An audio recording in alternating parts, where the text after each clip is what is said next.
Hey, this is Ask the Pastor. I take questions from the internet. People send me questions, and I do my best to answer them no matter what kinds of questions they are. Of course, I'm a pastor, so a lot of the questions I get have to do with the Bible, have to do with theology, have to do with Christianity, but they don't have to. I'm kind of on the wire here, so you can just send me a question you don't think I can answer, or whatever you want to send me. This is a way to interact. What I'm trying to do is I'm trying to create community. I'm trying to get people who maybe wouldn't normally talk to a pastor to talk to a pastor, people who are not connected to our Sunday church community, which, by the way, if you want to be a part of it, it's all online for COVID, to ask. And I've got this question today. It says, what is the best way to live a holy life? Man, I love these broad questions because what a broad question does is it really challenges me to focus down. If it's a specific question, how many sheep were there of the tribe of Asher at the time when the people returned from Babylon? That's just a look up. Here's the number. Now I tell you. But what is the best way, in my opinion, to live a holy life? Here's the thing. I think there are really two answers to this question. And I was a pastor's kid, so growing up, I received a lot of the first kind of answer, which are kind of the good Christian safe answer.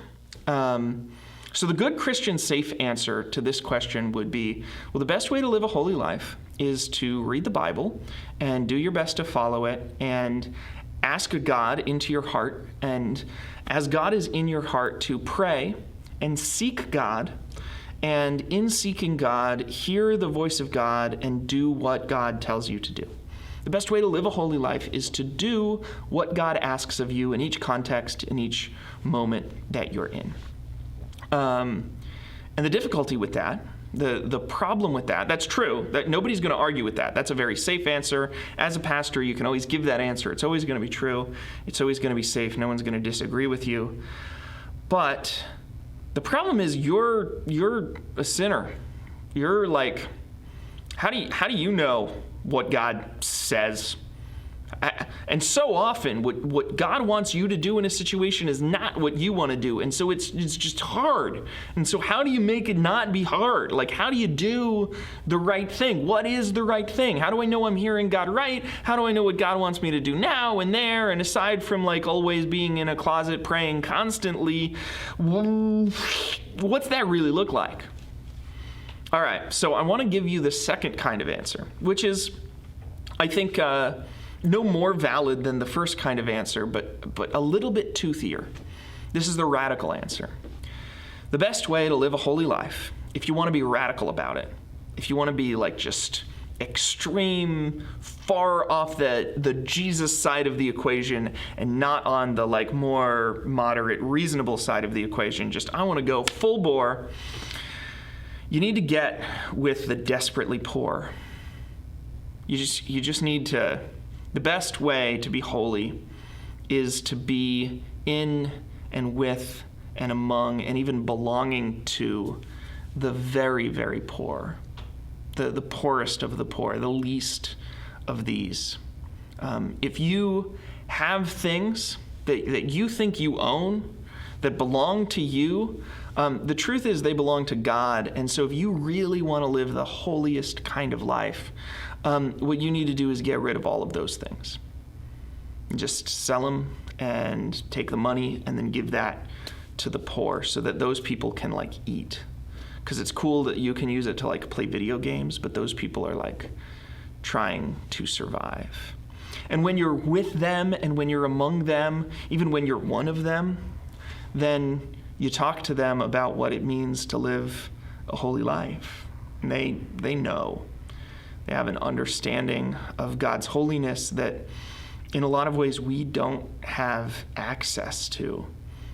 And so the most extreme, most radical, the ways that the holiest people in Christian history, people like Mother Teresa, Corrie ten Boom, St. Francis of Assisi, Dietrich Bonhoeffer, have lived holy lives is by putting themselves in situations of total and absolute powerlessness and poverty, and finding God and finding love in the midst of that.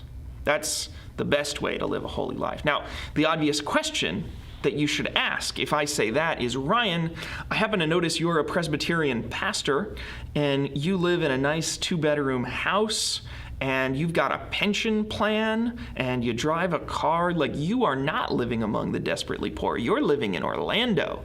You're at First Presbyterian Church Harry Potter world. How can you do that and that be the best way to live a holy life? And there's 2 halves of that answer. The first half of that answer is, well, God, I prayed to God, and the last thing I wanted to do with my life was to become a minister and to put myself on the line day after day to try to work in the church and the dysfunction and the mess and the feelings and engagement that. And so I asked God, and he sent me into the church, and there are benefits, financial benefits and associational benefits. People treat me like I'm important as a pastor that come with being in the church, but that's what God called me to do. And in some ways, running away and going and hanging out with the pygmies would be like cowardly, would be an escape from this calling that God gave me. The other side of the equation is that I'm a sinner, and I'm a hypocrite, and I'm a sissy.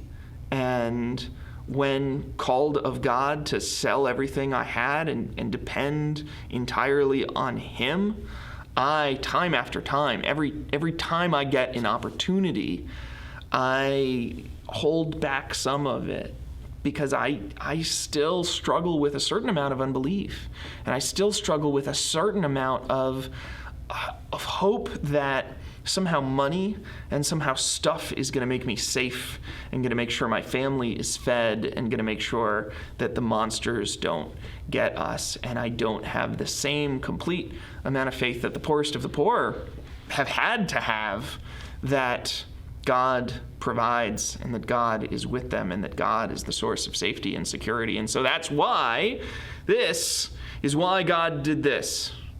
This is why my version of a holy life, the holiest life I can manage, which is not the holiest life there is, that's Jesus, is this calling and context. It's why that's what God has asked me to do. So you've got both answers now. Now the trick is to do it. Hey, I hope this was a good answer to your question. If you thought this was a good answer, I hope you'll share it. I hope you'll click that little share button down there and give it a share. You could give it a like too. You could even give me a subscribe. But the share, that's a big one. So think about sharing this on your page. If this is not a good answer, if you think I missed it or I glamorized poverty in an inappropriate way, I want you to talk to me about it. And let's build community. Let's talk about it in this place where we don't have much engagement, person to person, one-on-one. You can make a video. We can talk together. And finally, if you thought this was fine, but you want to see an answer to another question, you can ask it.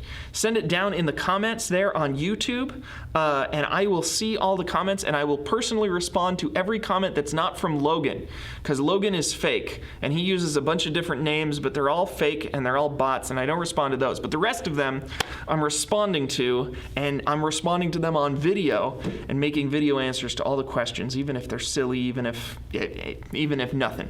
Go ahead and ask those questions. And hey, I've got some other videos. You might check out these other videos too. These are pretty cool. And I'll see you next time.